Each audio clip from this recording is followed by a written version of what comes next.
bonsoir à tous. Vous m'entendez? Ouais. Mesdames et messieurs, bonsoir. Bienvenue à cette troisième soirée de la Semaine du cerveau. Donc, tout au long de cette semaine, nous discutons de comment notre perception de la réalité est avant tout une construction de notre cerveau. Alors ce soir, j'aurais envie de dire que les hallucinations en sont l'exemple extrême, dans le sens où nous percevons quelque chose qui nous semble bien réel, mais sans qu'aucun stimulus externe ne soit présent. Et donc ce soir, nous aurons de nouveau deux présentations. Et dans la première présentation, nous allons discuter des troubles psychiques qui peuvent produire des hallucinations. Et nous verrons aussi que les hallucinations peuvent également faire partie de l'expérience des personnes sans troubles et qu'il existe un continuum des expériences hallucinatoires avec des différences de qualité et d'intensité. Et ce serait Stéphane Kaiser qui va nous parler de ce sujet. Stéphane Kaiser est médecin-chef du service de psychiatrie adulte des HUG et professeur ordinaire au département de psychiatrie de la faculté de médecine de l'Université de Genève. Il a effectué ses études de médecine en Allemagne, aux États-Unis et en Angleterre. Depuis 2021, il est le directeur du département de psychiatrie de la faculté de médecine. Ses travaux de recherche se concentrent sur la schizophrénie, en particulier les symptômes négatifs comme l'apathie. Dans ses recherches, il intègre des méthodes cliniques et neuroscientifiques. La collaboration entre la psychiatrie et les neurosciences revêt une grande importance pour ses recherches, et c'est grâce au Centre facultaire Synapsie de recherche en neurosciences pour la santé mentale, dont Stéphane Kaiser est le vice-coordinateur, qu'il peut ainsi développer cette collaboration. Et je lui laisse maintenant la parole.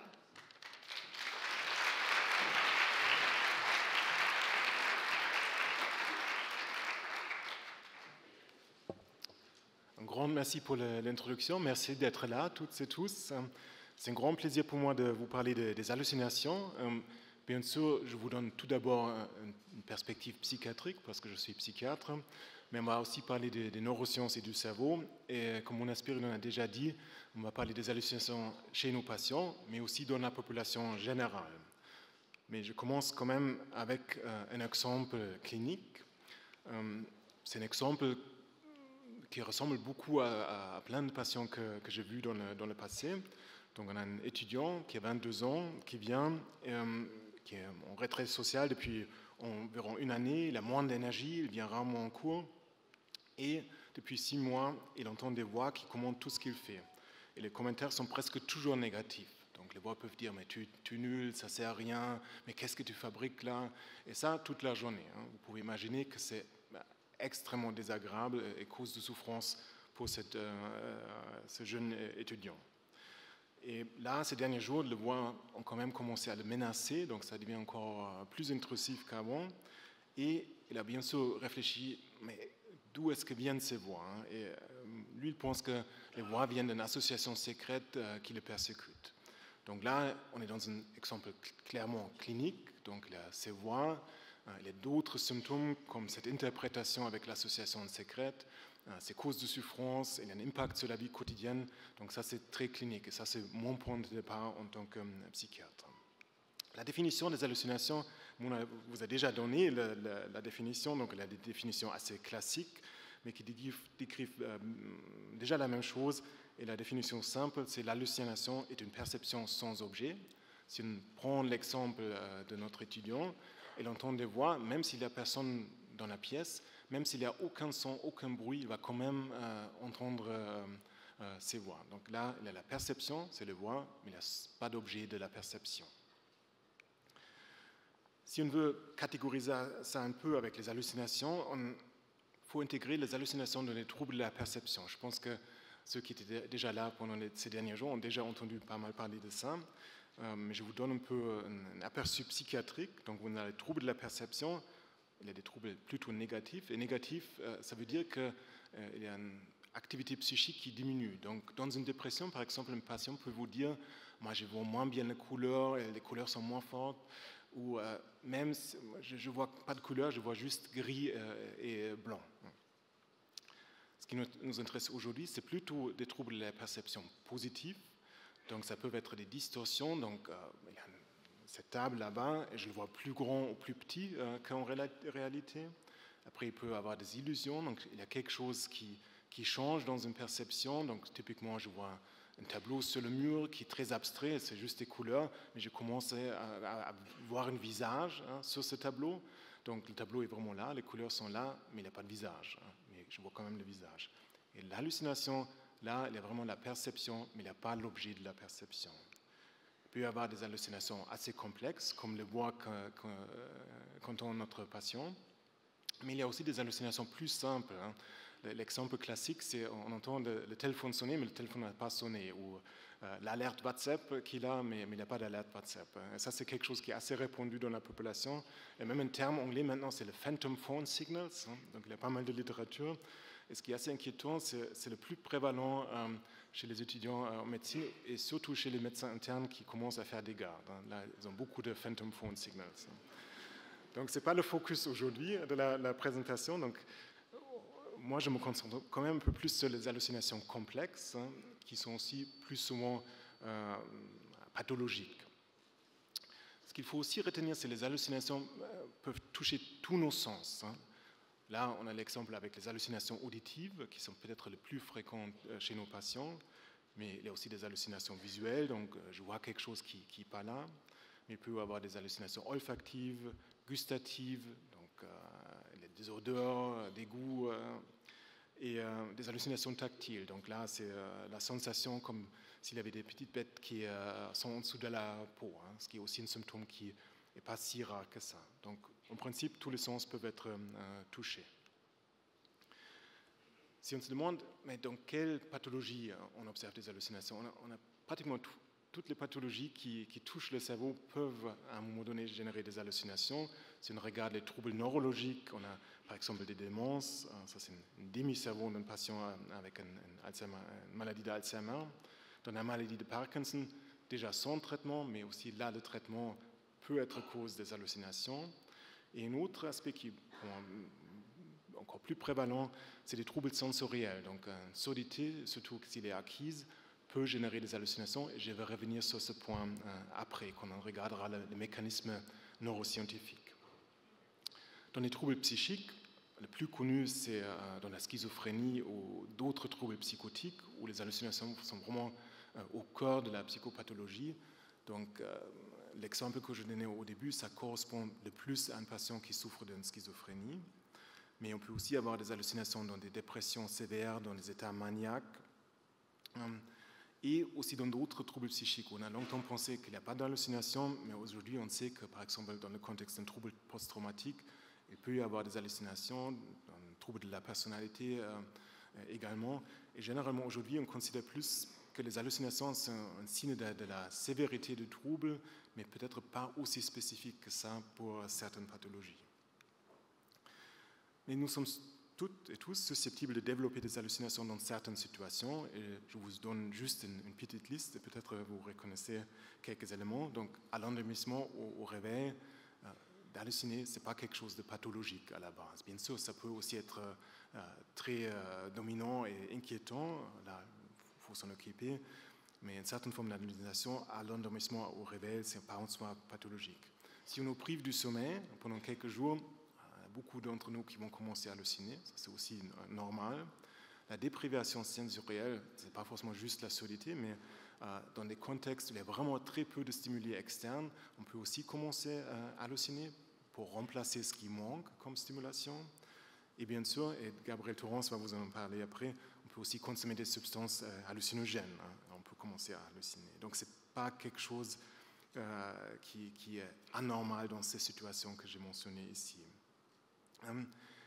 Ok, on peut penser que c'est que dans les situations-là, mais en fait, on observe quand même qu'il y a des hallucinations dans la population en général, en dehors de ces situations spécifiques, mais qui ne sont pas associées à un trouble psychique. J'ai essayé de mettre ça dans un petit graphique. Donc, les gens qui hallucinent en ce moment dans la population, on a un certain nombre qui souffrent d'une schizophrénie ou d'un trouble apparenté, mais ce n'est pas la majorité.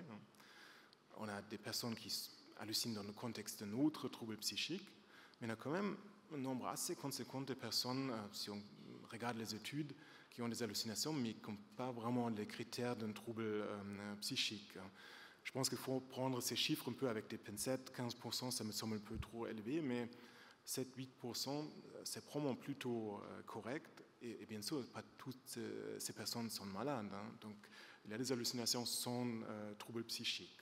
Est-ce qu'on peut les différencier, les hallucinations chez une personne qui n'a pas de trouble psychique et des hallucinations chez une personne qui a un trouble psychique? Ce n'est pas aussi simple qu'on pense. Et il y a quelques éléments qui sont intéressants. Dans la population générale, il y a moins de souffrances associées aux hallucinations, il y a moins d'impact sur la vie quotidienne, il y a plus souvent une interprétation positive. Les personnes rapportent aussi plus de contrôle sur les hallucinations. Et les différences fréquences, intensités ne sont pas aussi impressionnantes que ça. Il y a une tendance, mais ce n'est pas aussi clair que ça. Donc, il y a des personnes dans la population qui entendent des voix, qui ne sont pas malades, et où les voix n'ont pas d'impact négatif sur leur vie quotidienne. Et je pense que ça, c'est aussi quelque chose d'important à retenir. Cette image peut sembler un peu abstraite, mais je pense que c'est quand même important de les regarder, parce que c'est toujours la question, est-ce que les troubles psychiques sont quelque chose de très différent, de catégorialement différent de ce qui se passe dans la population, ou est-ce que c'est plutôt un continuum? Donc à gauche, vous avez la notion un peu plus classique. Donc là, vous avez tout à gauche, c'est sur l'axe Y, la fréquence de la population, sur l'axe X, c'est l'intensité des symptômes. Donc vous avez tout à gauche beaucoup de personnes qui ont très peu de symptômes dans la population. Et après, vous avez un groupe, c'est cette partie-là, qui est catégorialement différente de la population générale, qui a des symptômes et qu'on considère comme malade. Et donc là, la distinction entre en bonne santé psychique et être malade, avoir un trouble psychotique est assez claire. Dans la réalité, avec ce que je vous ai montré avant, on doute quand même si les catégories sont aussi claires que ça. Donc aujourd'hui, on pense plutôt en termes d'un continuum. Donc bien sûr, il y a beaucoup de personnes qui n'ont pas ce type de symptômes, qui n'ont pas d'hallucinations, mais après, il y a vraiment un continuum. Il y a des personnes qui ont quelques hallucinations, qui ont beaucoup d'hallucinations, mais il n'y a pas de limite où on peut vraiment dire là c'est pathologique ou là c'est pas pathologique. Donc il faut utiliser des critères comme la sévérité, l'impact sur la vie quotidienne et autres, et aussi le contexte et les liens avec d'autres symptômes d'un trouble psychique, où l'hallucination c'est pas quelque chose d'isolé. Donc je pense que c'est aujourd'hui un sujet de discussion. Moi j'ai préférence pour le concept du continuum, même si quelquefois il faut bien sûr dire ok, là on considère ça comme un trouble et ça c'est pas un trouble. Donc il faut poser les limites quelque part pour pouvoir travailler. Si c'est tellement fréquent dans la population générale, on peut poser la question, est-ce que c'est un problème? Dans les troubles psychiques, souvent quand même les patients souffrent des hallucinations, et les hallucinations dans certains troubles sont quand même une indication pour un trouble plus sévère. Donc je pense que ça c'est quand même aussi une chose à retenir. Et dans la population générale, même s'il y a beaucoup de personnes qui n'ont pas de troubles psychiques, c'est quand même un signal d'alerte parce que ça peut signaler qu'il y a quand même un trouble psychique ou il y a un risque pour un trouble psychique de se développer. Donc je pense que des nouvelles hallucinations méritent quand même une évaluation et d'essayer de contextualiser la chose avec la personne concernée. Maintenant, je passe à la semaine de cerveau sur les aspects neuroscientifiques. Donc, avant de parler des hallucinations, comme je vais vous montrer des images de l'imagerie magnétique fonctionnelle, je tente quand même de vous expliquer comment ça fonctionne parce que je pense que c'est important pour comprendre les images. Donc ce qu'on fait, c'est avec cette technique, vous voyez l'IRM là en haut, les patients sont dans l'IRM et on fait une tâche, ou on montre quelque chose. Donc ça c'est un peu la version la plus simple. Donc vous avez deux situations, une situation où il y a juste un écran noir, une autre situation où il y a un stimulus visuel, donc des couleurs et autres, des lignes que le patient va percevoir. Et donc, cette technique, on compare toujours à une situation où il y a une activation, là, il faut percevoir ces stimuli, et un état plutôt repos. Et ce qui se passe, c'est que les régions qui doivent traiter le stimulus, là, c'est le stimulus visuel, il y a plus de son, il y a plus de perfusion.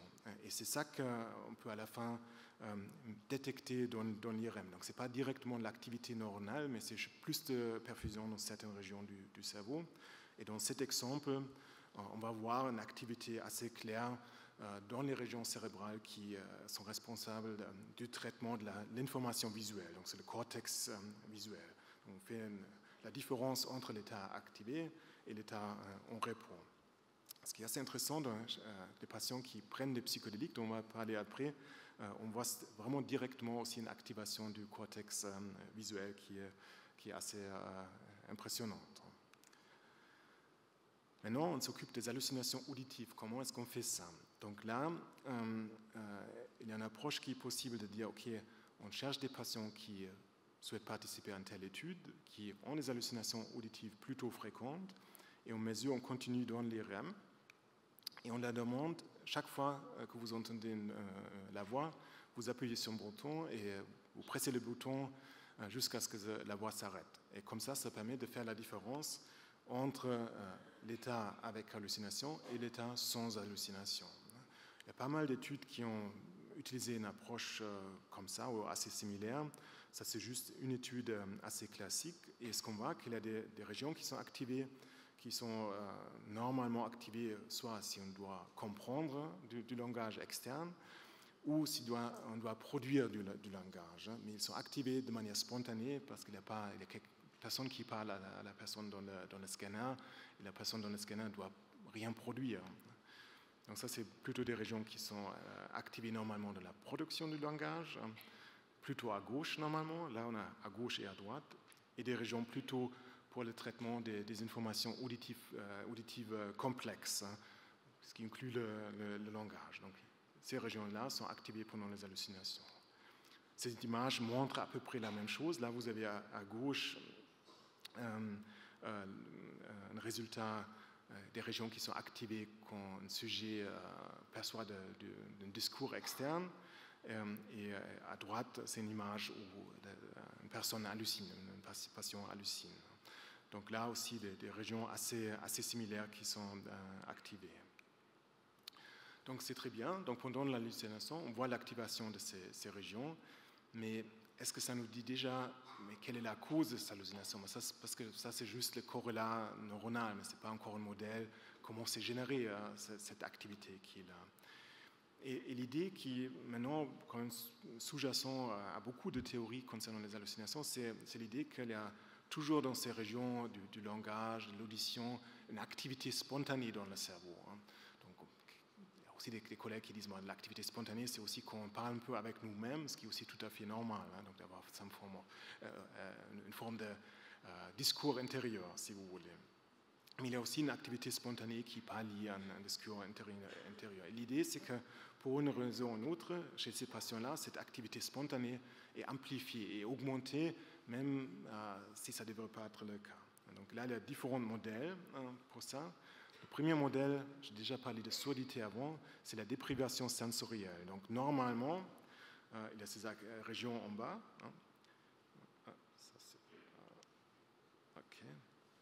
Je pense qu'avec le pointeur, je ne vais pas l'utiliser.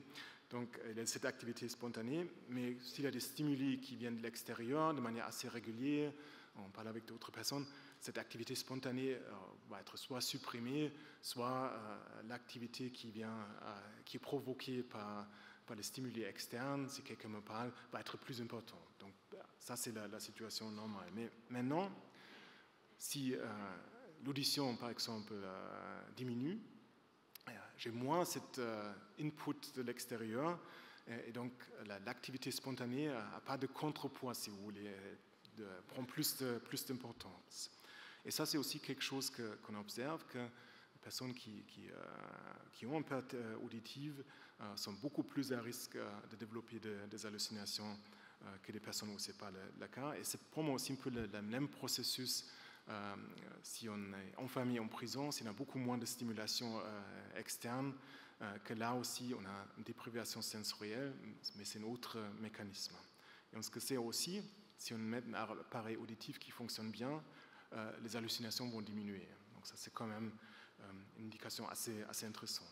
Bien sûr, notre patiente de 22 ans qu'on a discuté tout au début, elle n'a pas de perte auditive. Hein, ce n'est pas la bonne explication dans son cas.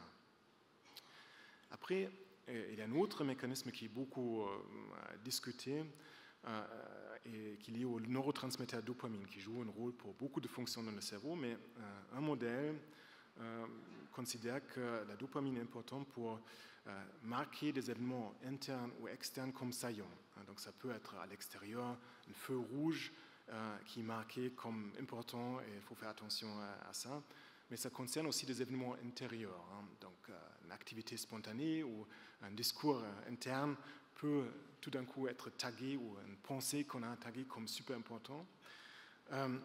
Et le problème dans une psychose, c'est que cette neurotransmetteur, la dopamine, elle est libérée de manière erratique. Donc c'est vraiment très peu contrôlé et aussi libéré s'il n'y a pas d'événement saillant. Donc ça peut être à l'extérieur que maintenant quelqu'un fait un mouvement dans le public. Normalement, ça ne devrait être pas très saillant pour moi, mais moi je pense que qu'est-ce que cette personne pense de moi, hein? Donc je fais attention. Mais ça peut aussi concerner des événements internes, et l'idée c'est que si j'ai cette activité spontanée qui est là, et la dopamine est libérée de manière erratique, je vais marquer une partie de l'activité spontanée comme importante. Et donc elle va prendre de l'ampleur et devenir plus importante. Donc si vous regardez l'image à gauche, vous avez les régions dans le cerveau, et les flèches en bleu, ça c'est le neurotransmetteur dopamine qui connecte au récepteur de la dopamine, et c'est ça qui marque la saillance, et vous avez le patient qui entend des voix ou qui a des pensées plutôt délirantes. Un autre modèle qui est aussi utilisé dans des états pathologiques, mais aussi dans des états non pathologiques, c'est l'idée que nous exerçons toujours un contrôle sur notre activité spontanée dans ces régions de la compréhension auditive, du langage, qui est exercée par le cortex préfrontal, qui est un peu le centre de contrôle de notre cerveau. Donc en fait, les deux images à gauche et à droite montrent un peu la même chose. Donc j'exerce toujours un contrôle, et si ce contrôle est interrompu pour une raison ou une autre, il y a cette activité spontanée qui augmente. C'est typiquement le cas quand on s'endort ou qu'on se réveille. Hein, notre cortex préfrontal n'est pas encore vraiment au top, hein, mais on sait aussi qu'en certaines pathologies psychiatriques, par exemple, chez les patients avec une schizophrénie, il y a un changement de la connectivité du cortex préfrontal, donc il va moins être capable d'exercer cette forme de contrôle. Et l'image à gauche montre en principe la même chose, donc vous avez ce problème du contrôle dans le cortex préfrontal, et vous avez les régions plutôt en bas où il y a ces régions avec l'activité spontanée. Ce qui est aussi important à retenir, que ces modèles ne sont pas du tout mutuellement exclusifs. Hein, donc, en fait, vous pouvez en principe avoir les trois ensemble, hein, dans la même personne. C'est tout à fait possible. Je pense que souvent, c'est plutôt une combinaison de deux éléments. Et je pense que ce qu'il faut aussi retenir, que c'est bien sûr, ce n'est pas un modèle complet. Hein. Donc là, j'ai vraiment enlevé certains aspects. Et je pense que ce modèle-là, par exemple, est peut-être aussi pas forcément le meilleur modèle pour expliquer les effets de psychédéliques, mais je pense que Gabriel Tourance va vous en parler après. Et je pense que ce qu'il ne faut aussi pas oublier, après on a commence à halluciner, mais après c'est vraiment l'interprétation de cette expérience sensorielle qui est aussi super importante. Je dis avant que les personnes dans la population générale ont plus souvent une interprétation positive, et je pense que ça fait une grande différence comment j'interprète mes expériences de manière positive, quel impact ça a sur moi, est-ce que j'ai l'impression que quand même j'ai une forme de contrôle, donc cet aspect d'interprétation est aussi extrêmement important. Je vais quand même très brièvement en tant que psychiatre parler des traitements des hallucinations, mais c'est la partie la plus courte.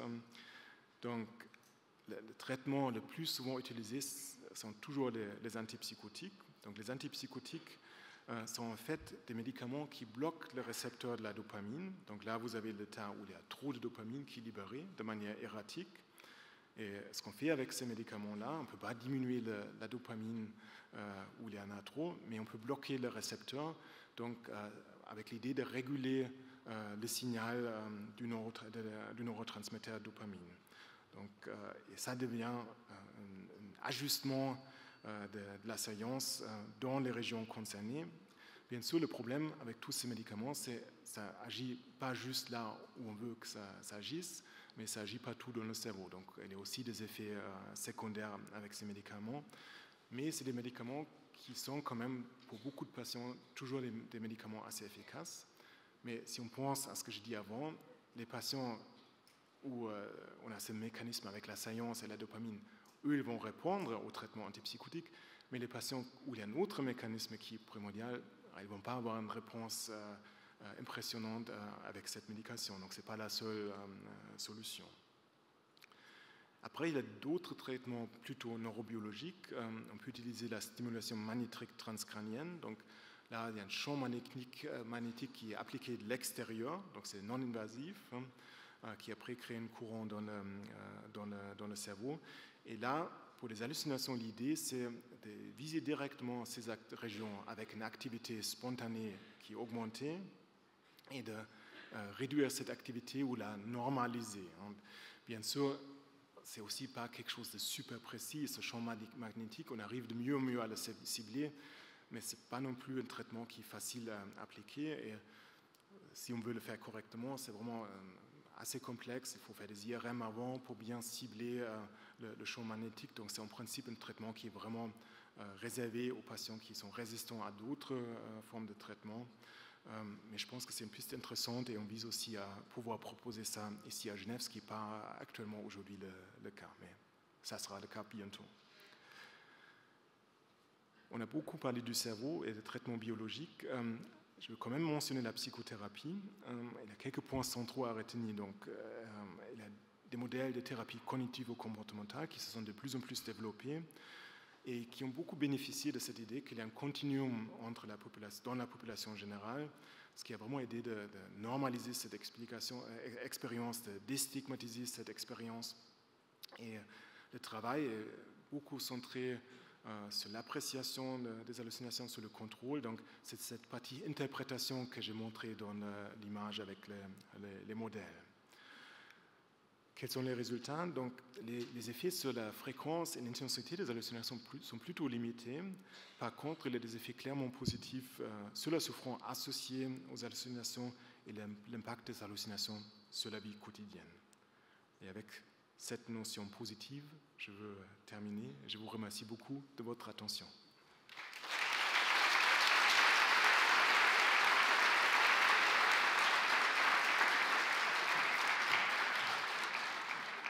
Merci à Stéphane Kaiser pour cette intéressante présentation.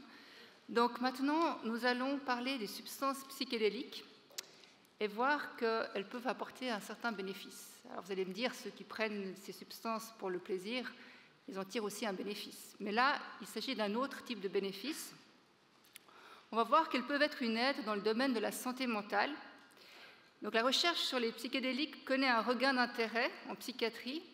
Et nous verrons ce soir par quel mécanisme d'action les psychédéliques peuvent aider dans le traitement de certains troubles psychiques. Et donc ce sera Gabriel Torrens qui va nous parler de ce sujet. Gabriel Torrens est médecin adjoint agrégé au service d'addictologie des HUG. Il a étudié la médecine à l'Université de Genève et y a fait son doctorat sur l'influence des facteurs ethnoculturels sur l'attitude vis-à-vis des médicaments psychotropes. Il a obtenu le titre de spécialiste FMH en psychiatrie et psychothérapie en 2008. Son domaine d'expertise concerne les addictions et plus particulièrement les addictions comportementales. Il est également actif dans le domaine de la psychothérapie cognitive et comportementale, et notamment comme membre du comité et enseignant du DAS universitaire en TCC. Il participe depuis 3 ans à la mise en œuvre de l'usage compassionnel des traitements psychédéliques au département de psychiatrie de l'Université de Genève. Je vous laisse la parole.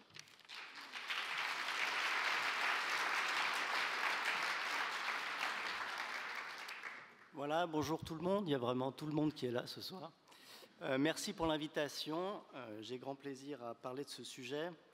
Ça va être difficile de faire en 20 minutes parce que c'est vaste. On pourrait y passer toute la soirée, mais vous n'avez pas forcément envie de le faire. Donc, on commence par une petite définition. Qu'est-ce que c'est que les psychédéliques? On peut définir d'une manière ou d'une autre, mais ce qui les rassemble, c'est que c'est des substances hallucinogènes qui induisent des effets comparables au LSD en activant le système sérotoninergique. On va peu parler de récepteurs, mais là on en parle maintenant, ils activent les récepteurs sérotonergiques 5-HT2A. Le terme psychédélique est assez récent finalement, il vient de l'anglais psychédélique qui révèle l'âme. Et pour l'anecdote, c'est un terme qui a été inventé en 1957 par Osmond, qui faisait un échange de poèmes avec Aldous Huxley, qui a écrit sur les psychédéliques. Alors les psychédéliques, on ne va pas tous les énumérer, on ne va pas faire de la botanique. Aujourd'hui, on va surtout parler du LSD et de la psilocybine, qui sont les psychédéliques qu'on utilise actuellement en thérapie à Genève. Mais il y a la mescaline, la DMT, le MDMA et des substances apparentées aux psychédéliques qui n'en sont pas vraiment, dont on ne parlera pas non plus ce soir. Les psychédéliques sont depuis longtemps dans la nature, puisqu'il y a des utilisations millénaires des psychédéliques, essentiellement les champignons avec la psilocybine et les cactus avec la mescaline, ou l'ayahuasca avec la DMT, et puis il y a les psychédéliques de synthèse, dont le plus célèbre est le LSD qui a été synthétisé par Hoffman en Suisse et testé par lui-même.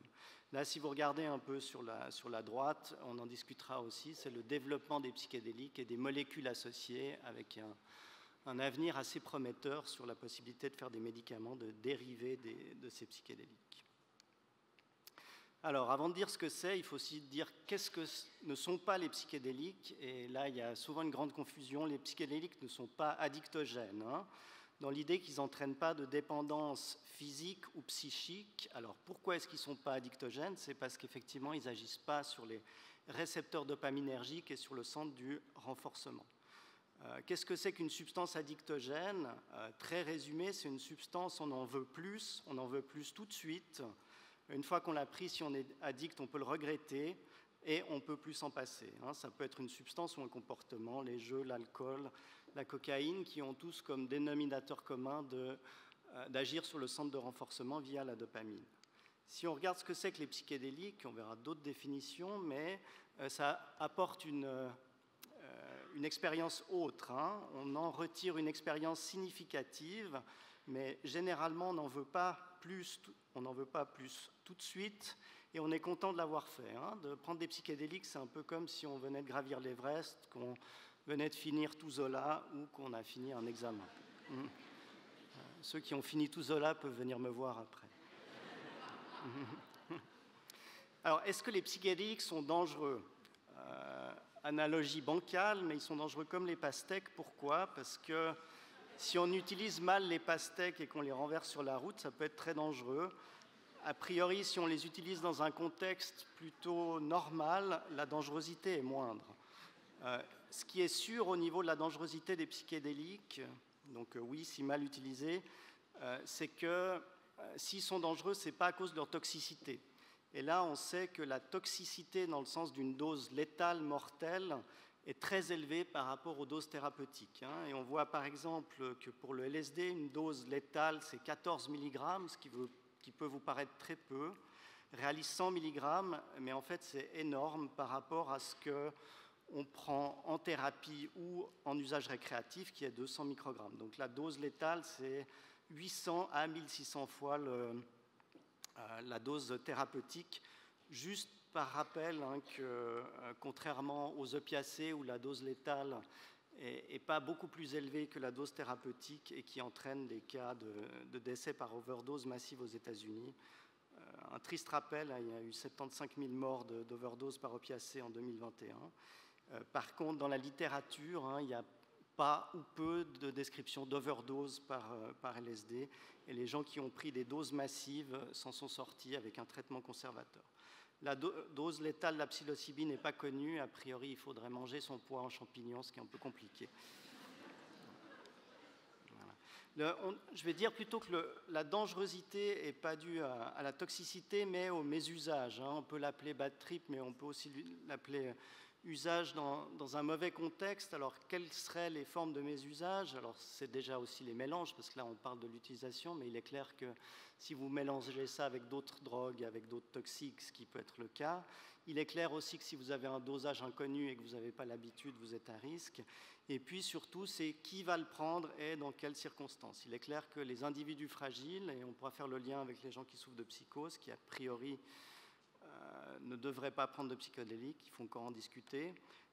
Donc des individus fragiles ou des lieux et des moments inappropriés. Et c'est clair que de prendre un psychédélique au fin fond d'une forêt, si vous ne savez pas ce que c'est, où vous êtes et comment vous allez rentrer, ça peut donner ce que vous imaginez. Alors, les psychédéliques sont utilisés pour un usage récréatif, on ne va pas en parler aujourd'hui. Nous, on va parler de l'usage médical. Il faut rappeler qu'en Suisse, les psychédéliques et l'usage récréatif restent interdits. C'est régulé par la loi sur les stupéfiants, donc vous n'avez pas le droit de produire, de vendre ou de consommer des psychédéliques. Ça ne vous empêche pas d'en discuter. Donc, et là, il faut faire effectivement cette différence entre ce qui peut être une discussion autour de la légalisation, autour de la tolérance, autour de... Et là, on est plutôt dans des phénomènes de société, un peu comme le cannabis, où on va discuter est-ce que c'est un produit qui peut être légalisé ou à l'inverse, il faut l'interdire. Ça, ce n'est pas non plus notre propos, et ça, c'est plutôt un propos politique. Nous, ce qui nous intéresse en médecine, c'est ce qui est autorisé par l'Office fédéral de la santé publique, et là, on l'utilise dans le cadre de l'application médicale limitée de stupéfiants interdits. Donc, c'est une autorisation qui est délivrée pour des individus donnés, et c'est le médecin traitant de cette personne qui doit faire la demande. Donc concrètement, si une personne veut avoir accès à un traitement par psychédélique en Suisse, c'est un médecin qui doit écrire à l'OFSP pour demander une autorisation spécifique de lui donner des psychédéliques, et c'est comme ça qu'on fonctionne pour les traitements psychédéliques. Donc on va parler des psychédéliques utilisés pour un usage médical. Alors, qu'est-ce qu'on recherche pour un usage médical ? Évidemment, on recherche à déclencher des effets. Les effets qu'on va rechercher, en gros, on verra un peu plus tard lesquels plus spécifiquement, c'est de déclencher des états de conscience non ordinaires, l'expérience psychédélique ou le trip. On veut aussi en dire évidemment des changements psychologiques et il y aura des effets visuels auditifs spécifiques et on veut atteindre un état de conscience substantiellement altéré.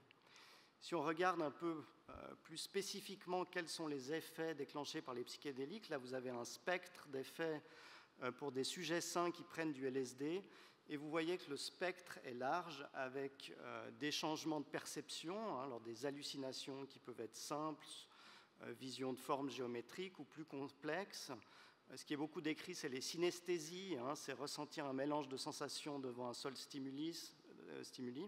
C'est par exemple entendre des couleurs ou avoir effectivement des sensations peu habituelles. Mais il y a aussi toute une expérience de l'ordre d'une expérience d'unité, dite spirituelle, de béatitude, avec l'idée que quelque chose fait du sens. Parfois aussi des sensations de désincarnation, un sortir du corps ou de perte de contrôle. Comme vous le voyez ici, l'aspect de l'anxiété est assez faible et il va surtout dépendre du contexte. Alors on va revenir peut-être sur quelques expériences qui sont plus spécifiques des psychédéliques. Et là, c'est un exemple de comparaison de substances. Donc en bleu, vous avez le LSD, en vert, vous avez la MDMA, qui est l'ecstasy, en rouge, les amphétamines, et en blanc, le placebo. Et là, vous voyez très clairement qu'un des effets spécifiques du LSD, à part le fait que l'effet est décrit comme agréable, c'est d'avoir un effet de ce qu'on appelle la dissolution de l'ego, ne plus avoir de conscience claire des limites entre soi-même et l'extérieur. Et est-ce qu'on peut utiliser cette dissolution de l'ego comme thérapeutique ? Oui, parce que si vous êtes le roi soleil, votre ego vous fait du bien et vous sert. Après, effectivement, si vous souffrez d'un trouble psychique et que vous êtes condamné à l'intérieur de vous-même à ne penser qu'à vous-même, de pouvoir vous sortir un petit peu et d'avoir une dissolution de votre ego peut être utile. Donc de roi soleil, vous passez à quelqu'un qui est près du soleil ou qui est petit par rapport au soleil. Donc ça peut être un des effets recherchés. Ce qu'on va rechercher aussi, c'est un sentiment océanique. C'est l'idée de se ressentir en unité avec l'univers ou avec ce qui est plus grand que soi. De nouveau, il n'y a pas de concept religieux là derrière, mais c'est des sentiments de se dire, voilà, j'appartiens à quelque chose. Et ce qui est intéressant, c'est que oui, vous pouvez avoir une dissolution de l'ego, donc vous êtes tout petit, mais en même temps, vous êtes tout petit, mais vous faites partie d'un tout. Et ça peut être assez révélateur pour des gens qui souffrent de troubles psychiques. Alors, combien de temps ça dure et comment ça marche? Donc là, vous avez le LSD, la psilocybine. Donc, quand on le prend, les effets montent assez rapidement, de 30 à 60 minutes. C'est à peu près la même chose pour la psilocybine. Et les effets durent assez longtemps, hein. Donc, pour le LSD, il y a un pic à 1h30 après, jusqu'à 5 heures. Et pour la psilocybine, c'est un petit peu plus court, avec une durée de 2 à 6 heures. Je ne vais pas faire trop de neurobiologie parce que c'est moins mon domaine, mais qu'est-ce qui se passe dans le cerveau? Finalement, il y a un déséquilibre, et ce déséquilibre amène d'une part, d'un côté, une baisse de la connectivité entre les aires associatives, hein, donc il y a une baisse du processus intégratif, donc notre raisonnement logique est perturbé, mais d'un autre côté, il y a une augmentation de la connectivité entre les aires sensorielles et le reste du cerveau, ce qui fait que ça augmente le traitement des informations sensorielles. Donc si vous voyez que vous avez une baisse de la capacité à associer les choses et une augmentation du traitement des informations sensorielles, vous comprenez que vous pouvez ressentir et vivre des choses différentes.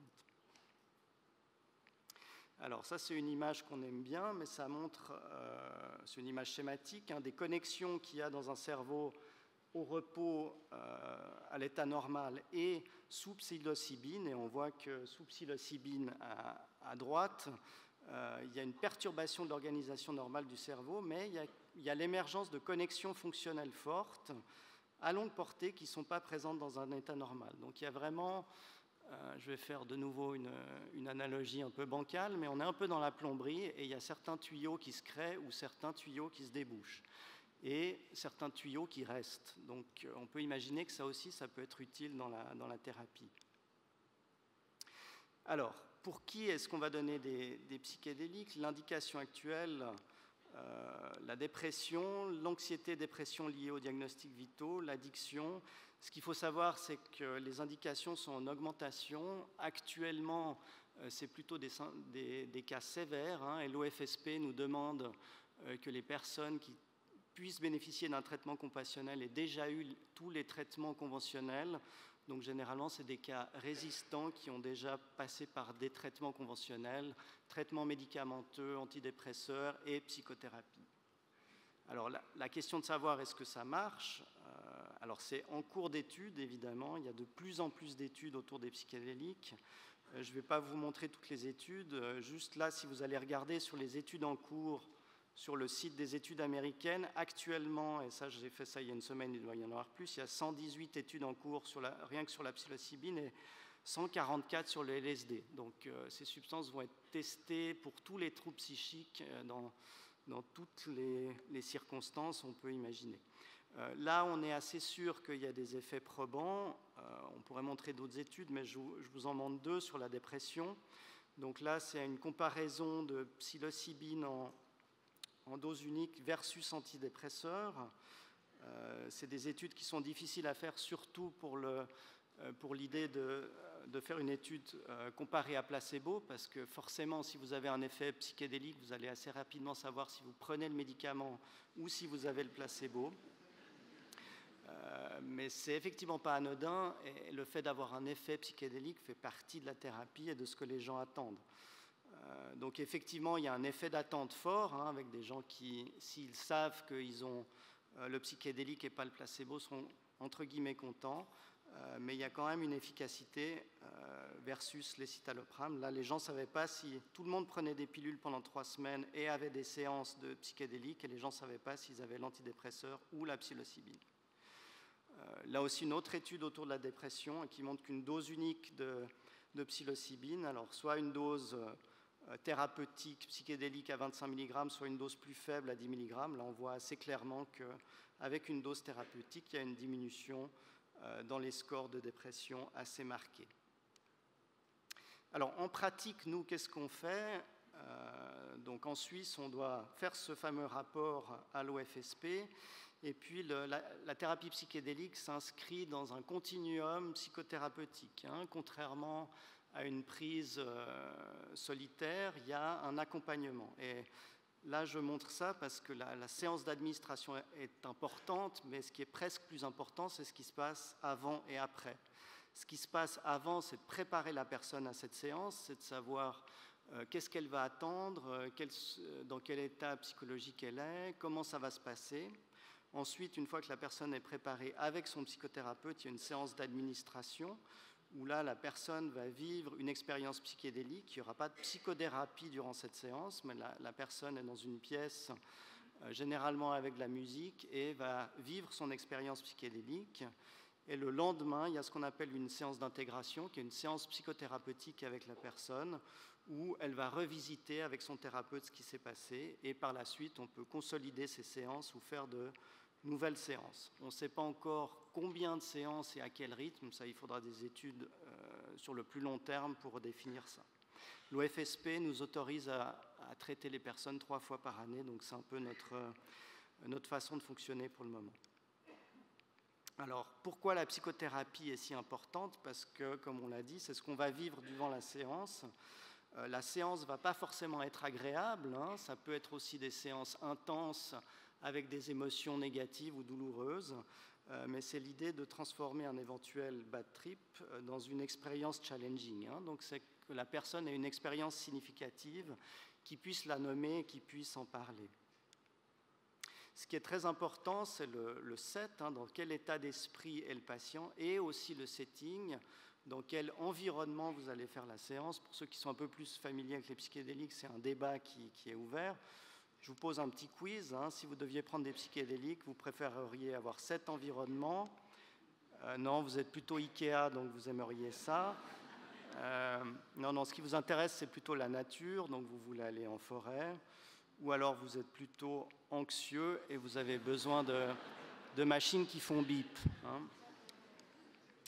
Je dirais qu'en bref, nous, on est plutôt partisans de la page blanche, c'est-à-dire que la personne va vivre son expérience intérieure dans un environnement plutôt neutre, et finalement, c'est lui qui va y mettre l'environnement qu'il a envie. Alors, comment ça marche? Là, on pourrait aussi aller beaucoup plus avant, mais une des théories, moi, travaillant en TCC, je me suis un peu inspiré de la TCC, c'est une exposition, c'est-à-dire qu'on va s'exposer à quelque chose de nouveau, et dans un modèle d'exposition classique, c'est quelqu'un qui va s'exposer à ses peurs, comme quelqu'un qui a le vertige, mais c'est clair que si cette personne a des émotions, des sensations, des cognitions très figées, il pourra s'exposer, mais chez certaines personnes, il y a une résistance, hein. C'est bien joli de me montrer le vide, mais ce n'est pas ça qui va me faire guérir. Là, on ne l'expose pas à des choses spectaculaires externes, mais c'est plutôt des expositions à quelque chose d'interne. Donc la personne va se dire « Ah, j'y ai jamais pensé » ou « Tiens, j'ai jamais vécu ce type d'émotion » »,« Tiens, j'ai jamais ressenti ce genre de choses ». Et c'est vrai que ces ressentis différents vont amener une expérience différente. Quelle serait l'idée?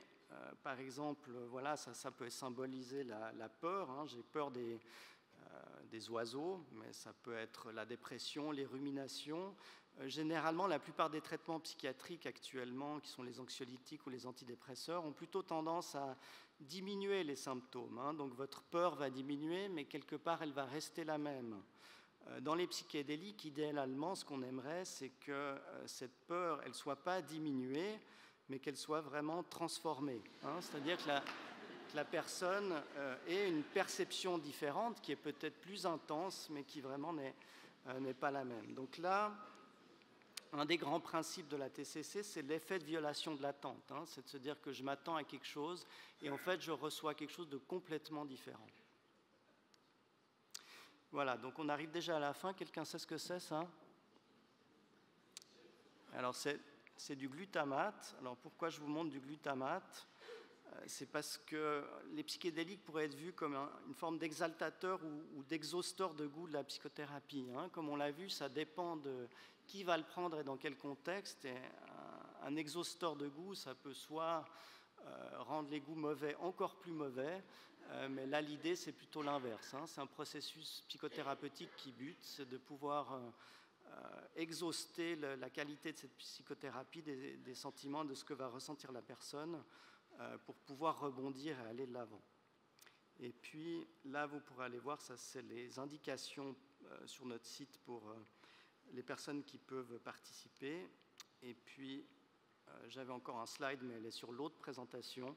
Donc je vais vous dire ça par oral. Donc, quel est l'avenir? J'ai fait un print screen de psychédélique dans Google News, et on voit qu'il y a 2,5 millions de news autour des psychédéliques, dont une dizaine sorties les 12 dernières heures. Et puis dans ces news qui sont sorties, il y a une étude qui montre que les psychédéliques ont un effet sur la croissance neuronale. Donc il y a des enjeux autour de dire que dans ces substances-là, il y a des choses qui, en dehors de l'effet psychotrope, pourraient peut-être aussi amener une régénérescence neuronale. Donc ça, c'est une piste pour lesquelles avoir.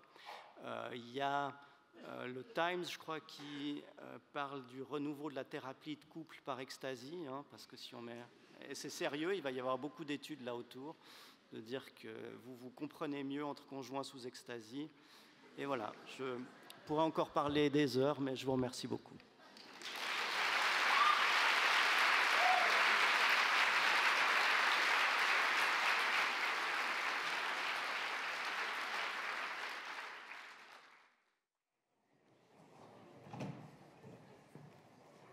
Alors, on va prendre des questions du public.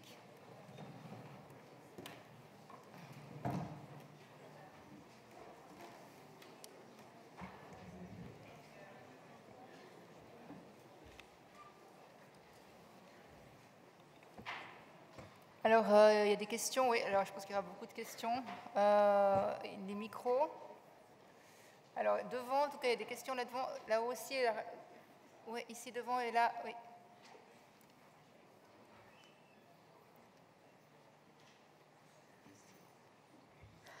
Bonsoir, merci beaucoup pour ce que je viens d'entendre. J'ai envie de partager quelque chose. Dernièrement, j'ai été opérée à l'hôpital cantonal pour une péritonite. Et puis, j'ai eu de la morphine au début à volonté, en fait. Il y a la petite pipette et puis je m'injecte de la morphine dès que j'ai mal.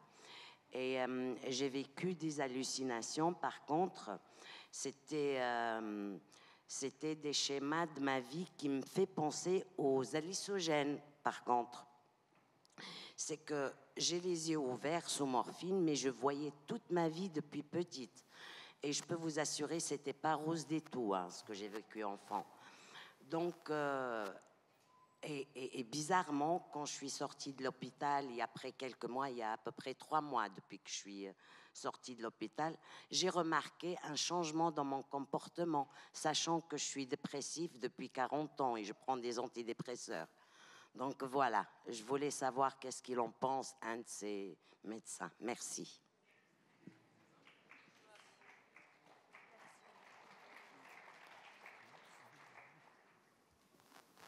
Merci pour ce partage.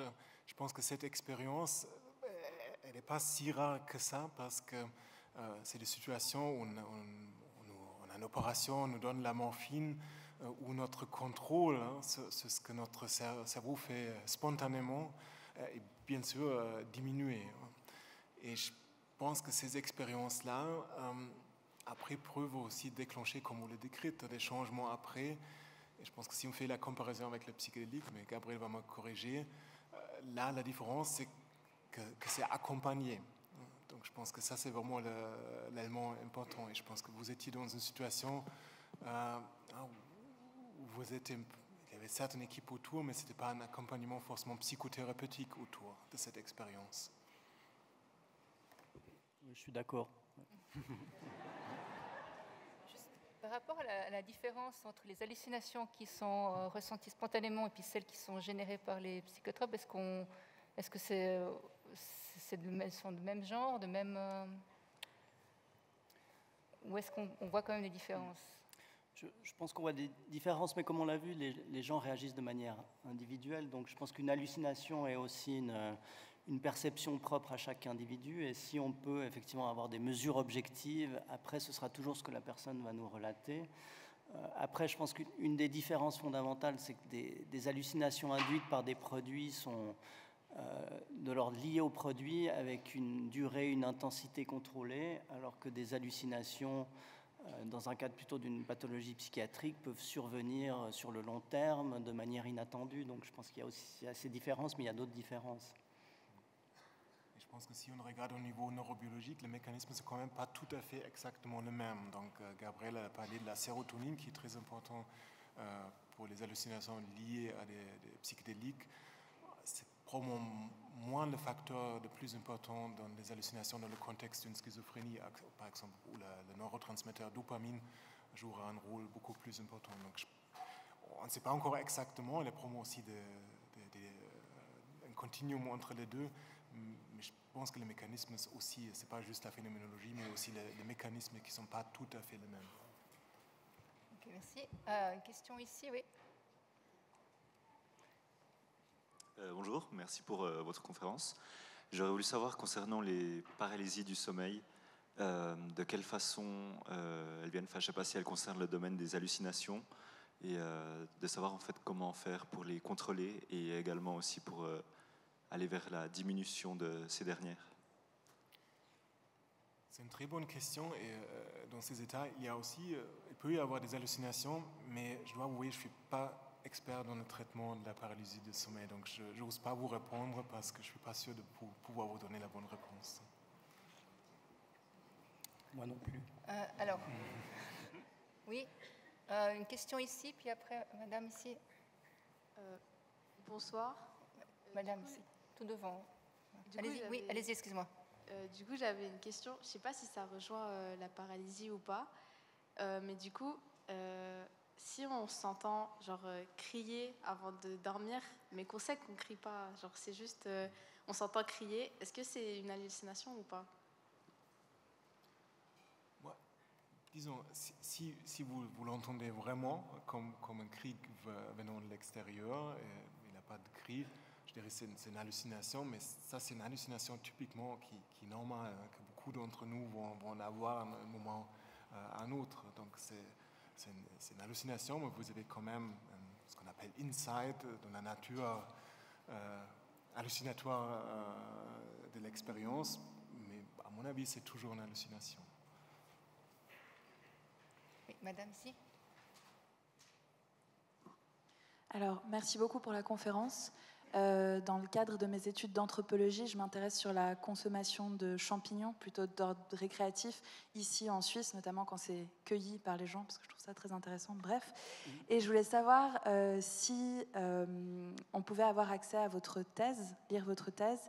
Et ma deuxième question, c'était en 2020, vous avez fait un appel à témoignage, une recherche sur les motifs d'utilisation de la psilocybine au HUG. Et je voulais savoir si ces résultats étaient sortis, parce que je les ai encore vus nulle part. Et aussi avoir de nouveau votre mail, parce que la slide est passée très vite au début. Voilà. Merci. Oui, alors je ne sais pas par quoi je commence, peut-être par les motifs d'utilisation. Donc là, vous pouvez aller sur le site du service d'addictologie Addictoud. Il y a des études qui sont encore en cours, effectivement. Les résultats ne sont pas encore sortis en publication, mais les slides sont disponibles sur le site. Et quelle était l'autre question? La thèse, oui, ça c'est aussi disponible en ligne. C'est un truc que j'ai fait jeune, donc vous pouvez le lire. Mais, ouais. Très bien. Question en haut ici, oui. Et puis il y a des questions de ce côté-là, si jamais. Ici, par là. Bonsoir et merci pour la conférence. J'ai une question. Donc, moi, je travaille dans le domaine des addictions et on a une personne avec laquelle je travaille d'une 45 ans qui n'a jamais eu d'épisode d'hallucination ou autre et qui, à 45 ans, en fait, avec beaucoup de stress, mais du coup a eu une phase de 2 mois à peu près, avec énormément d'hallucinations, potentiellement des consommations non habituelles, enfin des produits non habituels, et je me demandais si dans ce cas-là, est-ce que ça marque le début de possibles périodes d'hallucination, ou est-ce que ça peut être vraiment un moment isolé dans la vie de cette personne? Pardon, désolé. Enfin, les consommations n'étaient pas des psychédéliques. Alcool, cocaïne. Alors, la cocaïne peut entraîner des hallucinations, avec des effets importants sous forme d'hallucinations aussi synesthésiques ou des hallucinations de type paranoïaque. Donc, il y a des chances que si il y a une forte période de consommation d'alcool et de cocaïne, ce soit la cause de ces hallucinations. Et là, ça a l'air d'être corrélé. Donc, pour moi, c'est l'explication la plus vraisemblable. Il faudrait qu'on ait d'autres informations. Oui, il y a pas mal de questions dans ce coin. Oui, merci beaucoup pour ces présentations. J'ai une question de débutante parce que je ne suis pas du tout spécialiste. Quelle est la différence entre ces hallucinations qui sont visiblement en temps de conscience et les images qu'on voit en rêve qui sont en temps de non-conscience en fait? Voilà. Ça c'est la grande question, il n'y a pas de réponse simple. Donc, je pense que là aussi, vous avez des mécanismes qui sont communs dans les rêves. Ce que j'ai montré avant, ce contrôle sur l'activité spontanée dans les différentes régions du cerveau, bien évidemment, beaucoup diminué. Mais après, je pense qu'on ne peut pas forcément dire qu'il y a forcément une corrélation entre des expériences, entre des rêves très impressionnants qu'on peut avoir et que ce sont aussi les mêmes personnes qui vont halluciner plus dans la journée. Donc, je pense qu'il y a quand même deux mécanismes différents et aussi une phénoménologie qui est un peu différente entre les deux. Donc, je ne dirais pas que c'est la même chose. Ok, alors, je ne sais plus où on en est. Là, il y a une question là-haut. Ah oui, ok, j'arrive. Ouais, là. Et après, ici. Vous avez conclu que... vous avez déterminé que les psychodéliques n'étaient pas addictifs, mais dans mon entourage, j'ai connu quelqu'un qui a commencé à prendre des psychodéliques et qui n'avait pas d'addiction physique, mais plutôt une sorte d'échappatoire à sa réalité. Et je voulais savoir qu'est-ce que vous prévoyez pour prévenir ça. Il faut déjà savoir qu'est-ce qu'il prenait, hein, parce que si vous saviez qu'est-ce qu'il prenait? Des champignons et de LSD. Champignons et LSD. Bon, après, comme on l'a dit, en fonction des structures de personnalité, aussi la prise de psychédéliques peut être, comme vous le dites bien, une forme d'échappatoire. Et s'il n'y a pas de dépendance physique comme l'alcool ou ce qu'on appelle une compulsion, c'est-à-dire que vous devez en prendre toujours plus ou vous n'arrivez pas à vous contrôler, c'est sûr que si ça induit un échappatoire ou une sortie de situation difficile, il peut y avoir des consommations répétées dans un contexte psychique particulier. Donc on ne parlerait pas d'addiction au sens propre du terme, mais on parlerait plutôt d'une consommation abusive dans un contexte de difficulté psychique particulière. Moi, je le verrais un peu comme ça.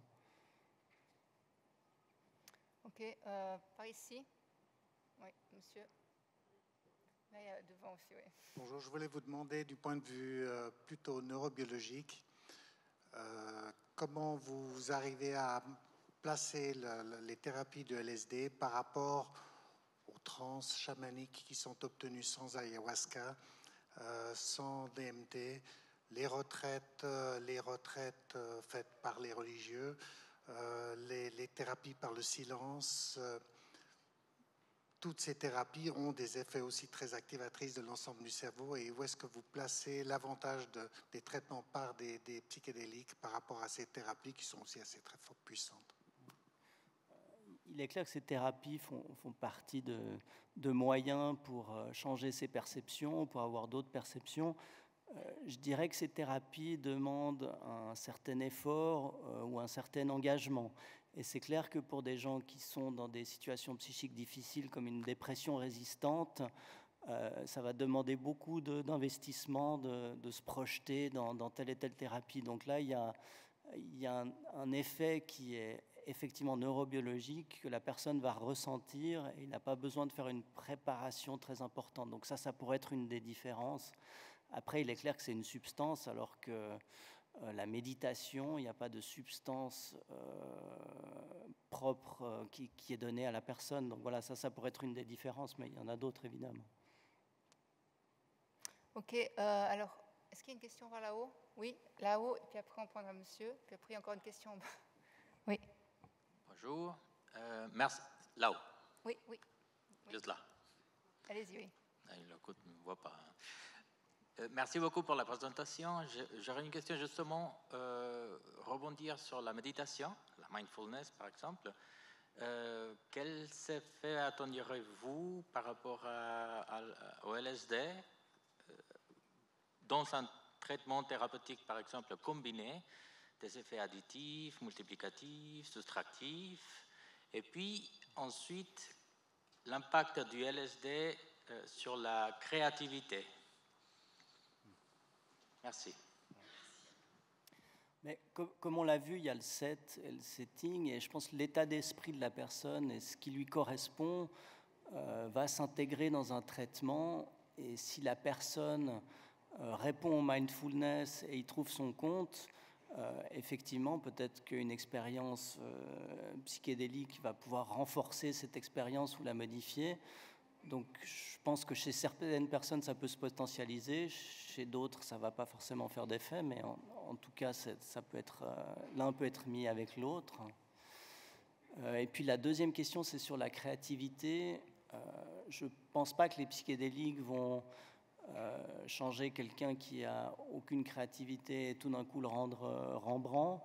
Mais en même temps, je pense que ça augmente la curiosité sans doute. Hein. Et là, si on imagine que ça peut ouvrir des canaux pas encore ouverts, si on peut dire ça comme ça, une personne sera peut-être plus intéressée ou de nouveau intéressée à des choses qu'il ne faisait pas avant. Mais vous n'allez pas devenir peintre en prenant du LSD si vous ne l'étiez pas avant. Ok, monsieur ici, oui. Bonsoir, merci pour vos conférences, c'était vraiment très intéressant. Ma question est plutôt au professeur Torrent. Donc, la recherche sur les psychédéliques a commencé quand même assez tôt, on peut dire dans les années, vers 57 avec Huxley et ses expériences, et puis Hoffman et sa découverte du LSD. Et les études, il y en a eu beaucoup jusqu'à la fin des années 60. Et puis après, il y a eu la guerre déclarée contre les drogues avec l'administration Reagan et les bêtises qu'a pu faire Timothy Leary. Qu'est-ce qui, selon vous, a fait que le monde entier a suivi ce mouvement et que pendant 40 ans, il n'y ait pas eu de recherche sur les psychédéliques? Alors, je ne suis pas historien, donc je pense qu'il y a des gens qui répondront mieux que moi, mais vous avez sans doute répondu un peu à la question. C'est sûr que quand on a classé les psychédéliques comme drogue dangereuse, c'est ce qui a bloqué une partie de la recherche. Il a fallu effectivement qu'on sorte de l'aspect légal pour retrouver l'aspect scientifique et qu'on se rende compte que c'est des molécules qui ont des actions différentes que justement des molécules qui ont des actions sur le système dopaminergique. Ok, alors on va prendre une question en haut. Oui, je sais, il y en a beaucoup. Et après, je suis désolée, mais allez-y. Je vais essayer d'être rapide du coup. Merci pour vos présentations. Je me demandais si vous pouviez revenir sur peut-être les mécanismes qui expliquent en fait que la prise de psychédéliques puisse soigner des troubles comme par exemple le stress post-traumatique et la dépression. Alors je comprends qu'il y a des éléments de réponse, c'est le fait de briser les ruminations, de créer des nouvelles perceptions, de faire naître des nouvelles façons de voir les choses, mais je me demande s'il y a des mécanismes peut-être plus biologiques qui sont là derrière, en fait, dont vous n'auriez pas encore parlé. Alors, comme on l'a dit, il y a des études qui commencent à suspecter qu'au niveau de la croissance neuronale, il y aurait peut-être quelque chose qui se passe. Donc là, je pense qu'il y a une piste intéressante. On pense aussi, c'est plutôt dans les études animales, qu'il y a une ouverture de la fenêtre d'apprentissage après la prise de psychédéliques. Donc ça permettrait aussi aux gens de reprendre goût aux choses et de changer. Mais de nouveau, on ne connaît pas encore tous les mécanismes. Et ça va être pas un facteur isolé, mais plusieurs facteurs qui vont faire qu'il y ait une efficacité. Après, il y a pas mal d'études qui montrent quand même que l'intensité de l'expérience est aussi corrélée avec l'efficacité. Donc là aussi, c'est une question qui reste ouverte. Hein. Est-ce que plus on ressent une expérience intense, plus ça marche? Il y a encore beaucoup de questions qui restent ouvertes. Okay, madame qui voulait poser une question là, oui. Alors bonsoir. En fait, je voulais juste demander s'il y a quand même des effets négatifs pendant la prise, quand on prend des psychédéliques, pour le développement du cerveau. Est-ce qu'il y a quand même des effets négatifs ou pas? Quand vous dites pour le développement du cerveau, par exemple, au début de la vie, Ok. j'avais déjà entendu parler que jusqu'aux 25 ans, il y avait quand même un effet Ouais. négatif sur le développement du cerveau, mais du Oui. coup, c'est quoi le... Alors, ça va être la question de la neurotoxicité des psychédéliques. Actuellement, il y a peu d'évidence que ce soit neurotoxique. On pense plutôt qu'il y a un effet positif, mais il est clair que je ne vais pas commencer à faire des études sur les bébés de 3 ans pour leur donner du LSD systématiquement, donc on n'a pas envie de savoir. Après, sur les études animales, je pense que ça doit exister. Je crois que c'est vraiment une question de contexte, hein, et c'est sûr que une prise systématique dans un cadre non thérapeutique de psychédéliques à un jeune âge va avoir un impact, ça c'est évident. Donc il faut prendre ça dans sa globalité. Ok, il y avait des questions par ici. Moi, juste en attendant, je voulais poser une question à Stéphane Kaiser. C'était par rapport vous avez parlé des hallucinations auditives qui avaient un lien avec le bruit qui était ambiant. Est-ce que du coup, par exemple, avoir du son autour de soi peut avoir un impact sur ces hallucinations auditives ou pas? C'est pour certaines patients, c'est le cas. Hein. Il y a certains patients qui gèrent leurs hallucinations avec leurs écouteurs, en fait.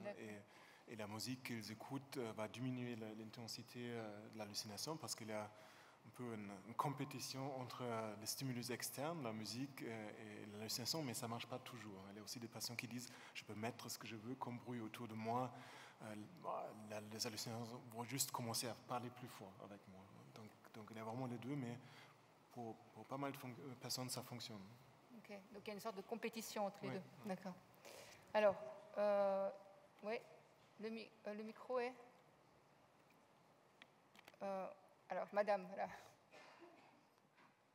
Merci. Moi, j'ai une question sur le microdosing aussi, dont on entend pas mal parler. Est-ce que ça, c'est quelque chose qui vous paraît intéressant sur un plus long terme aussi pour peut-être traiter la dépression ou pas?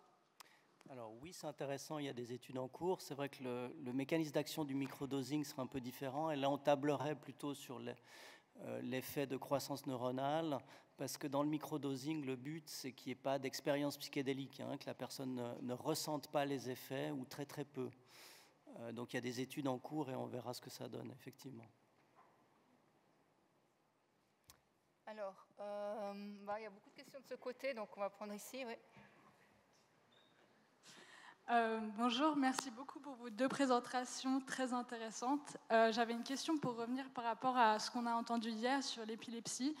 Et je me posais la question si la prise de psychédéliques pouvait avoir un effet sur cette maladie, donc positif ou bien négatif, déclencher des crises ou à l'inverse peut-être donner un traitement qui pourrait aider à gérer ces crises d'épilepsie. Alors, je vous remercie pour toutes ces questions très compliquées dans tous les domaines. Je dirais que les psychédéliques ne sont pas épileptogènes à proprement parler, donc ils ne vont pas déclencher des crises d'épilepsie. Après, sur le traitement de l'épilepsie, il y aura certainement des études en cours, mais je ne peux pas répondre. Ok, ici, là, on va prendre ce... Oui. Bonjour. Oui. Voilà, en fait, je voulais demander comment est-ce que vous faites pour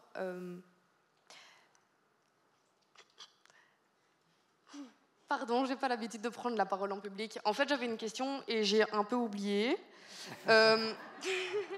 Donc, je vais reprendre la parole. Donc, en fait, si je reprends vos propres mots, vous avez dit qu'on ne connaissait pas encore tous les effets que les psychédéliques pouvaient avoir sur le cerveau, que des études étaient en cours après une interruption pendant à peu près 40 ans. Et voilà que c'est en soi assez nouveau et c'est très séduisant, c'est intéressant aussi. Mais comment est-ce qu'on peut, du coup, assurer au public et aux patients tests actuels qu'il n'y a aucun risque de dépendance, alors que justement on manque de données et qu'il y a également beaucoup de dépendance au travers du monde, bien que ce soit un environnement différent de celui qui est clinique, comme vous l'avez dit. Mais bon, c'est pas parce qu'un patient n'a pas accès à la substance en dehors du moment où on le lui donne qu'il n'est pas à la recherche de celui-ci. Écoutez, bravo pour cette prise de parole en public. Votre question était très claire. Merci. Non, mais je le dis sincèrement. Hein, en TCC, c'est ce qu'il y a de plus dur. Donc, après, c'est pour ça qu'actuellement, le traitement est réservé à des cas particuliers spécifiques et qu'il faut faire des demandes spécifiques auprès de l'OFSP. Il y a une différence entre le traitement compassionnel donné à un nombre peu important de patients qui répondent à des critères spécifiques et puis des études qui ont été validées par des comités d'éthique. Et vous avez raison, même si on a un recul de consommation des psychédéliques depuis des millénaires, on ne sait pas encore tout. On sait quand même qu'au niveau neurobiologique, ils n'agissent pas la même chose que des substances addictogènes. Donc là, on est certain qu'il n'y a pas les mêmes mécanismes et qu'on ne va pas développer des addictions comme on peut le faire à la cocaïne ou à l'alcool ou aux opiacés. Mais effectivement, on ne sait pas ce que pourrait donner une utilisation libre, extensive chez beaucoup d'individus. Oui, une question par ici. Monsieur là. Et puis madame après, là, ça fait après. Ouais. Oui, bonsoir. Donc, on a vu qu'une personne sous psychédélique se trouvait exposée à des sensations, à des perceptions intenses. Donc je voulais savoir quel était le potentiel thérapeutique simplement de la perception. Puisque ma réflexion, ce que je me dis, c'est si votre accompagnement est intéressant par rapport à l'interprétation, par rapport à ce que vous allez stabiliser, pour des personnes qui n'ont pas de problème particulier avec elles-mêmes, si elles se trouvent exposées, est-ce que, je sais pas, ça va leur faire du mal ou au contraire, simplement l'exposition va être thérapeutique? Il y a peut-être deux questions. Je pense qu'effectivement, le ressenti de la personne peut être thérapeutique dans le sens qu'elle va ressentir des choses différentes. Et le fait de ressentir des choses différentes est thérapeutique. L'interprétation de ce ressenti peut être thérapeutique. Et puis après, j'ai compris aussi qu'il y avait une question autour du fait de si on n'est pas en souffrance, mais qu'on a une expérience, est-ce que ça peut amener quelque chose ? Là, on est dans un autre registre, plutôt dans le registre de l'enhancement ou de l'usage récréatif, et ça, c'est un autre sujet. Et une question là? Oui, ici, puis après madame, ici, oui. Bonsoir. Ma question est par rapport aux hallucinations liées au manque de sommeil. À partir de quel moment devrait-on nous inquiéter si une personne, par exemple, dans notre entourage, a des petites hallucinations, on va dire un petit peu anodines? Est-ce que ce serait, on va dire, par rapport à un certain âge, par rapport à une récurrence dans le temps? Quelles sont un petit peu les choses sur lesquelles on devrait faire attention? Bon, je pense qu'après dans une situation de manque de sommeil, c'est un certain degré normal, mais après il faut aussi se poser la question pourquoi est-ce qu'il y a ce manque de sommeil? Est-ce qu'il y a vraiment, est-ce que c'est parce que la personne a travaillé 24 heures sur 24 sur un projet, ou est-ce qu'il y a peut-être d'autres symptômes qui l'empêchent de dormir? Donc je pense qu'il faut vraiment contextualiser les hallucinations. L'hallucination en soi ne va pas nous dire est-ce que c'est vraiment problématique ou pas. Donc il faut vraiment connaître le contexte. Et là, pour moi, la première question, c'est mais pourquoi est-ce que cette personne ne dort pas? Ok. Oui, madame, oui. Voilà. Bonsoir. Une question concernant à Genève, donc si un patient est dépressif avec résistance au tout traitement, apparemment l'ECT se fait plus à Genève. Donc vous préconisez des traitements sous psilocybine, psychédéliques ou comment? Je peux répondre. Donc, je pense que ce qui est assez clair, qu'actuellement, on n'a pas tous les traitements disponibles à Genève. Et je dis au public maintenant, moi je trouve que ce n'est pas une bonne chose. Et c'est quelque chose qu'on est en train de réfléchir. Qu'est-ce qu'on peut proposer dans le département de psychiatrie aux patients qui souffrent d'une dépression résistante? Et l'option psychédélique, c'est une option, mais ce n'est pas la seule. Vous avez mentionné les CT, qu'on ne fait actuellement pas. On a développé la stimulation transcrânienne que je montrais pour la dépression résistante. Donc il y a des développements en cours et je pense que le but à terme, c'est vraiment de pouvoir proposer tous les traitements à Genève pour lesquels on a des données qui montrent que ça fonctionne. Mais pourquoi maintenant à Genève, ça ne se fait plus les CT? Avant, ça se faisait et ça se fait dans le canton de Vaud. Je voulais juste savoir. Oui, donc par exemple pour l'électroconvulsivothérapie à laquelle vous faites allusion, ça existe dans le canton de Vaud et on collabore avec les collègues dans le canton de Vaud. Donc s'il y a un patient qui a absolument besoin de ce traitement, on va collaborer avec les collègues au CHUV à Lausanne.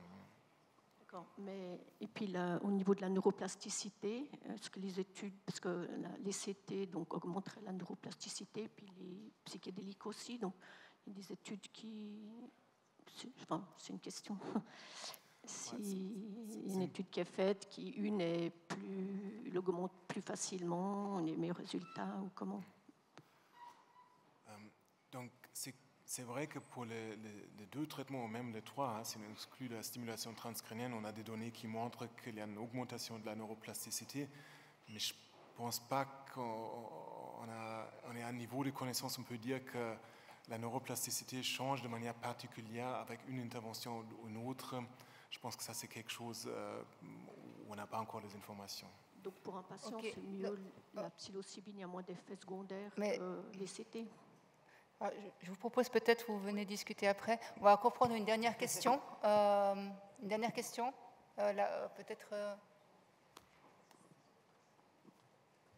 Alors, oui, je ne vois pas où sont les Bonsoir. micros. Oui, c'est où? Vous êtes où? Oui, bonsoir. J'aurais voulu savoir si la recherche s'intéresse à la gériatrie, parce que finalement, les personnes qui souffrent de démence ou d'Alzheimer ou face à l'approche de la mort pourraient peut-être bénéficier aussi de ces traitements. Oui, effectivement. Les premières études autour des psychédéliques, les patients qui étaient inclus, c'était des patients qui avaient des maladies incurables et un stress lié à ça. Il y a un intérêt dans l'Alzheimer débutant, mais une fois de plus, ce qu'on sait quand il y a des nouvelles molécules disponibles, elles sont souvent utilisées et testées d'un point de vue scientifique sur beaucoup de pathologies, et au final, on verra ce qu'il en est. Mais en tout cas, l'âge n'est pas un facteur d'exclusion pour pouvoir bénéficier du traitement si la personne remplit les critères. Ok, je remercie nos deux intervenants et puis je vous donne rendez-vous à demain. Merci beaucoup, au revoir.